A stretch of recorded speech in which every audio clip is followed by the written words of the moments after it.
Every beast I tame makes me stronger, if they don't kill me first.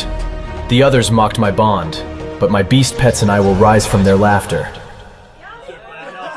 Ugh, you got ash on my coat, you little coal runt. A massive bully hurled me across the concrete like a rag doll. Laughter erupted from the crowd of wealthy students closing in around me. Edgar flicked the ash from my clothes back at my face. How'd you get the money to pay for this initiation? Don't you know the injection can kill unworthy peasants like you? Today was the day of my divine injection. If it didn't kill me, then I could gain a superhuman ability and enroll in the Golden Divine Academy. I was hoping that today would be my lucky day. For once. Then I noticed that my prized letter had fallen out of my pocket. No! I reached for it, but Edgar's boot came down hard on my hand before I could touch it. Pain surged through my arm. What's this? He snatched it up and read aloud. Good luck, Karl. Don't worry about the money. I poured the rest of my savings into your divine injection because I believe in you. Do it for your Lila and me. Love, Mum. The crowd broke into laughter. I shouted, "Give it back!" Edgar pushed me back with his boot. Your poor mother. She's going to regret wasting all that on you. Suddenly another voice called out, "Leave him alone and hand it over." It was Dana. She stepped in and shoved Edgar back. Dana was my one and only childhood friend. She was also the most beautiful girl in town, with gray eyes that never flinched, even in front of Edgar. Edgar stared at her, then tore the letter and let the pieces flutter to the floor. There, take it. No. I dropped to my knees, scooping up the scraps. Dana knelt beside me, helping gather them. Don't let him get to you, Karl. Then the intercom blared overhead. Section B, report to your testing bays. My heart pounded. It was time for the serum injection. It could either kill me or make me powerful. I held the pieces of the letter to my chest. Please, let this change everything. Edgar smirked. Showtime. Ash wipe. In line, I watched the students in front of me exit their injection rooms, one by one. Dana went in, then stepped out a minute later. Her eyes glowed faintly, and a silver moon-shaped mark gleamed on her chest. She was awakened, as a mage. Congratulations, you're going to the Golden Divine Academy. An official handed her a folder as she walked past. I grinned and pumped my fist for her. Then someone shoved me hard from behind. It was Edgar, and he had changed too. He now had a warrior's mark on his chest. I'm going to the Golden Divine Academy, loser. Where are you going after this? Back to the mines? Maybe to the morgue? I didn't respond, because I was next. The door sealed behind me with a hiss. A tall official in a white coat motioned me over without looking up from his digital pad. Sit, left arm out. I lowered myself onto the cold med bed and rolled my sleeve up. This was it. Everything my mother had scraped together, everything left of our family name. My one chance to escape my life of poverty in the mines. The official tapped the syringe. Deep breath, please. I closed my eyes. Please. I don't care what power I get. Just let me pass. The cold sting of the needle plunged in. Then a sharp burn shot up my arm. For a heartbeat, nothing happened. And then... the lights flickered. Machinery around the room began to spark. Outside, the birds shrieked in ragged unison. The official's pen froze mid-mark. What the... Ah! Pain detonated in my chest. My breath ripped out of me as something seared through my bloodstream, crawling up toward my shoulder. I gasped and looked down. On my arm, a large, jagged, three-clawed mark I'd never seen before was carved deep into my skin, raw and glowing, blazing so intensely it painted the whole room in crimson light. The official staggered back into a tray of instruments, as gasps rippled across the room. I've never seen that mark before. What is that? Suddenly, the jagged scar on my arm blazed brighter and flared outward, forming the shape of an enormous beast's claw, a spectral aura hanging above me like a predator ready to strike. Panic rose in my throat.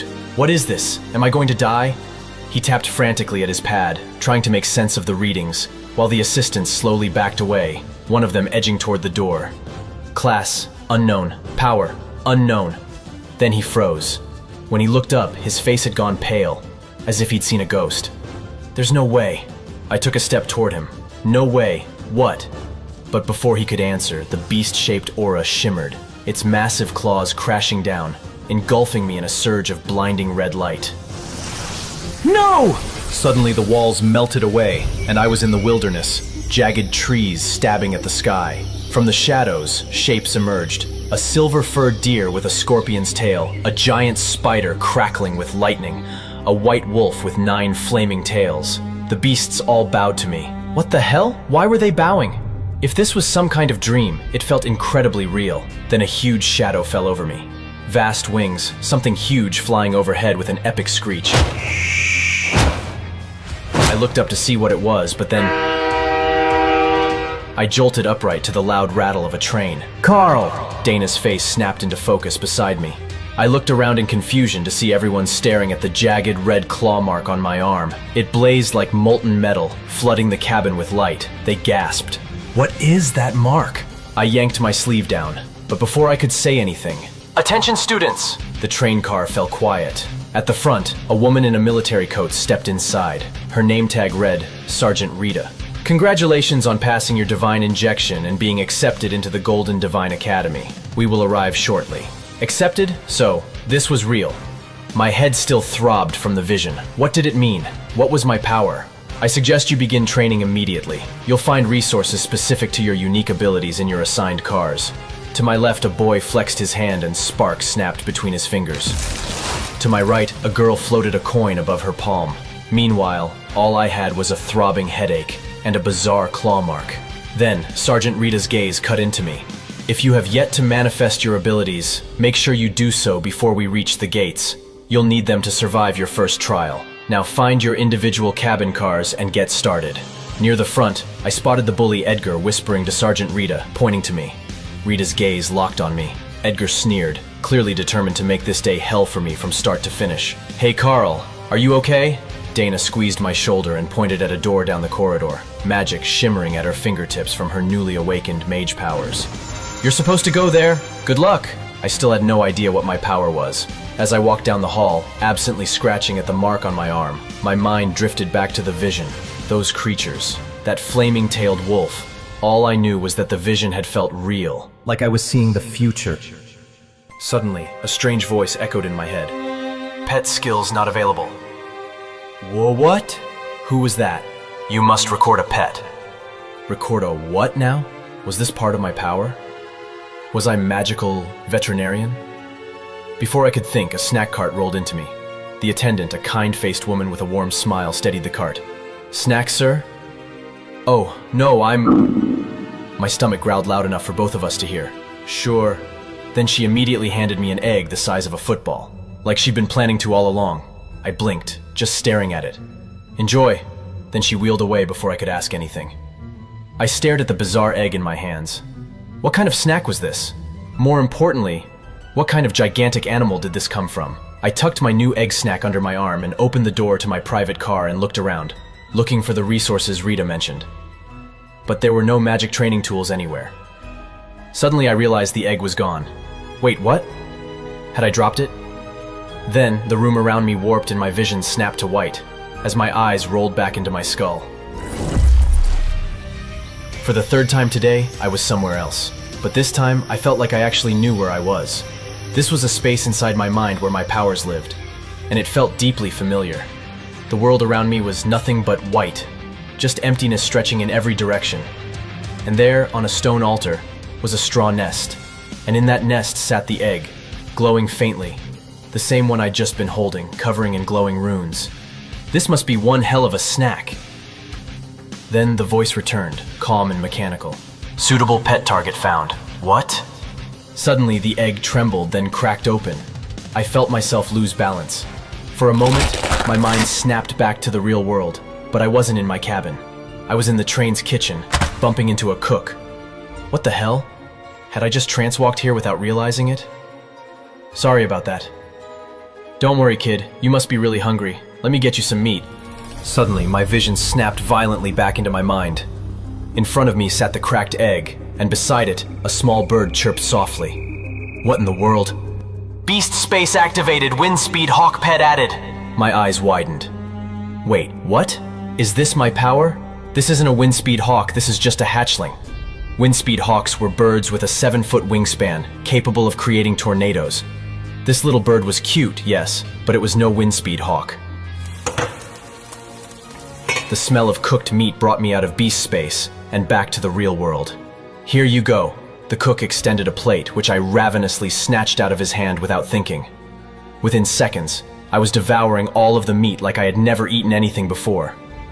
It was like my body had been possessed by a hungry animal, or rather, a hungry bird. When I regained control of my body, I had pieces of meat all over my face. I looked at the cook, bowed, and promptly scurried out.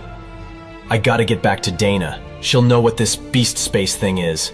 Then the voice inside my head pinged through again. Beast space activated. Supervision activated. Supervision. I blinked, and my vision changed forever. The forests in the distance became crystal clear. Everything in my peripheral vision was just as clear as what was in front of me. I can see a tiny nest of quill beasts 100 miles away, I exclaimed in surprise. It was incredible, and the world was so much more vivid now, with colors I hadn't seen before. I knew Windspeed Hawks could see into the ultraviolet and infrared spectrums, for one. But they were also accomplished nocturnal hunters, with excellent night vision as well. Maybe this skill isn't so bad after all. And to my surprise, that wasn't all, because the beast space voice kept coming through with new downloads. Additional skills include Rend. Rend? Alright. I let out a whistle. Rend was a basic combat skill that allowed me to create a super sharp air blast. Many people ignored it because it wasn't as showy as other skills, but I knew its value and immediately began musing to myself about the possibilities. Just imagine what I could do if I combined Rend and supervision. I could cheat on any exam and see any enemy coming from at least 100 miles away. I went back into the beast space to thank the little hatchling for its powers. But to my surprise, the hatchling had also grown into a little bird, almost as big as my hand. Okay, maybe you will grow into a Windspeed Hawk after all. Today was the day of my divine injection. If it didn't kill me, then I could gain a superhuman ability and enroll in the Golden Divine Academy. I was hoping that today would be my lucky day. I don't care what power I get, just let me pass. The cold sting of the needle plunged in. The jagged scar on my arm blazed brighter and flared outward, forming the shape of an enormous beast's claw. Congratulations on passing your divine injection and being accepted into the Golden Divine Academy. All new students, gather your preferred weapons, your school uniforms, and wait for the notification to disembark. We are now 5 minutes from the Golden Divine Academy. The train's announcement sounded just after breakfast on the morning of the second day after Karl woke up. He packed the snacks he had obtained in advance from the train's kitchen into the provided backpack along with the spare uniforms and shoes, then put on the black metal clawed gauntlets and hung the short sword from the scabbard at his hip. There was no rule saying you couldn't prefer more than one weapon, and the guards hadn't mentioned it when they saw him practicing in the room that way, so it should be all right. The cook and the guard had both mentioned the walk into the academy on the first day after he woke up, so the train wouldn't be stopping at the gates.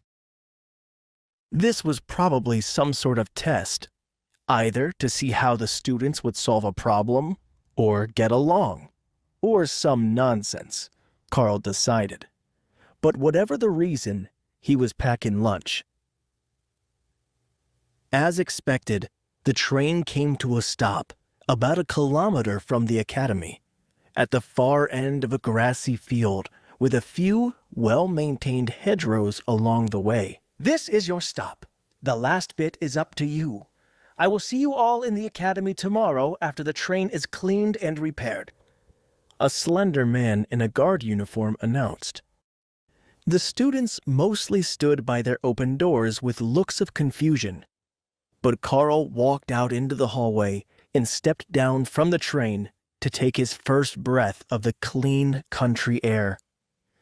Without all the dust from the mines, it smelled strangely like trees and flowers here, and he could feel the power of the academy in the distance, like a tingle in his bones, warning him that it was something abnormal, something magical.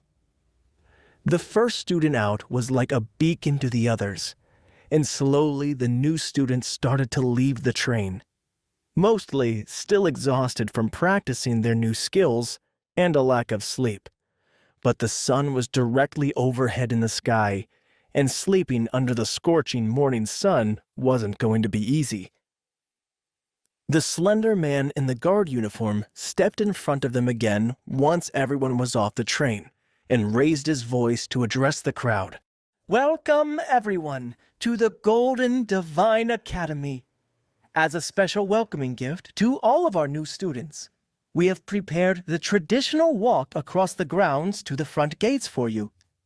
Every year, the new arrivals make this trip, entering the gates as awakened elites to begin their new lives. Now, it is your turn. But be warned, the grasslands look empty, but that isn't always the truth. He wasn't lying. Karl could see that the train tracks circled the academy at a distance of roughly a kilometer. Passing through these grasslands, a large portion of forest, and even through a swampy bog around a river. They must drop every group off at a different point, so they could watch them come into the academy. It seemed like a strange tradition, but when he looked out over the field using supervision, he could tell that there was a huge population of earth mice, a common grade magical beast with incredible digging skills, and the ability to throw small stones using magic. They were mostly harmless, and Karl had dealt with them using a slingshot as a kid, but in large numbers, they could be a real menace. In this case, it was likely to be a nuisance, just an amusing prank by the seniors to watch the new kids get pelted with rocks as they ran to school. Mice hungry. A voice sounded in Karl's mind, coming from the space where his Windspeed Hawk was kept. It was incredibly insistent and eager to taste the mice. So Karl stepped forward into the field to see what they would do to the students who tried to pass. He might have hunted them before, but that was with a slingshot and in the house where they couldn't use the earth to escape. Getting a clean kill shot here would be much more trouble, but he was fairly certain that he could do it with the speed of the rend attacks. He just had to time them right. Karl stepped forward into the grassland battlefield against an unknown number of the weakest magical creatures, armed with a single untested combat skill and a baby bird as a pet. Not exactly the most glorious of first battles as an elite, but it would have to do. The response to his invasion of their territory was immediate, and the 4-inch-long earth mice began to hurl rocks at Karl, highlighting their position and making the starving hawk in his beast taming space go insane with desire. A flick of his fingers, and 4 sharp red energy arcs flew out into the battlefield, taking out one of the mice before it even knew there was a danger, and then the other hand took a second. Supervision really was a remarkable skill for both eyesight and hand-eye coordination. His second attack hit a mouse as it was attempting to go underground to evade, and then his third reached its target as it tried to run. Karl jogged forward and picked up the bodies, then moved them into the taming space for the hawk to eat before continuing on toward the academy under greatly reduced levels of attack from the earth mice, who had sensed the presence of a predator in their midst and began to target the other students. Only a few brave ones would still throw rocks at Karl from a distance, all of which were easily swatted away with an armored glove he had. That glove is such a cheat code here in the open field. A dark-haired girl with a wand in her hand complained from directly behind his back. You're a mage, a real magic user. Why don't you just blast them if they throw rocks at you? Karl reminded her after seeing the magical casting device. And pass out again in the middle of the field? I'm not sure if you're aware, but magic is hard. I can only cast like 2 or maybe 3 spells before I collapse from exhaustion. The girl complained. That was what had happened to Karl the first day as well. But once he got a bit more used to it, the consumption seemed not to be as bad, Just stay behind me then, and undo your coat so you can hide your head. Earth mice aren't smart, and they won't target your face if they can't see it. The girl advised Karl. The other students quickly saw the tactic that Karl and the mage had come up with and began forming groups. From what Karl could tell, almost all of the newly empowered students were some sort of magical warrior class and carrying various melee weapons. Not many of them had chosen shields, but those who did have shields took the lead in a group to push forward, while the ones with ranged skills fell in behind, encircling the mages and the others who got no physical attribute enhancement. 2 more classmates fell in behind the mage, following the example of hiding their faces, though they didn't know why they were doing it. The sight frightened the weak-minded earth mice. One scary guy with claws leading 3 headless humanoid monsters was terrifying to the small creatures, and they began to flee instead of attacking Karl on his way forward. That let him set a brisk pace through the field and put the field full of mice behind him right until they made it to the first hedgerow, where they took a short breather for everyone to recover some stamina. Magic uses way too much energy. How long does it take you guys to recover after using your skills? One of the boys in the back row, a warrior class with a large axe, asked. I can use mine 3 or 4 times, as long as I don't go all out. But then I'm tired and I need to eat or rest. I haven't tried to time it yet, Karl replied. The mage nodded her head. I'm the same. 2 spells and I'm at my limit and I need a breather. But if I sit down for 15 minutes or so, I can cast another. I saved my magic this time, so I can at least use one and keep going, or I can cast both in an emergency, but then I'll slow the team down. The boy with an axe frowned. I can only use mine once and then I'm done. But I'm a woodcutter's son, and I can swing the axe for hours if I don't use the skill. That's good enough. So far, it's just been earth mice, and only an idiot would chase them with an axe. But if there is something bigger and slower up ahead, you can go ahead and fight it without using that skill. Did the injections make you stronger? It was one of the questions on the homework, so it must be a thing. Karl suggested. Yeah, a lot stronger. He agreed. The other warrior smiled. I'm not so strong, but I was all right to start with. Unfortunately, my first skill is defensive. See, the shield in my marking? The silly thing is, I have no aptitude with a shield. I tried everything with the one in the storage box, but nothing worked. However, if I use a 2-handed sword, I can activate the skill no problem and keep it active all the time. The only problem is that I can't swing the sword fast enough to block those rocks the way that you do with your gloves. Karl nodded.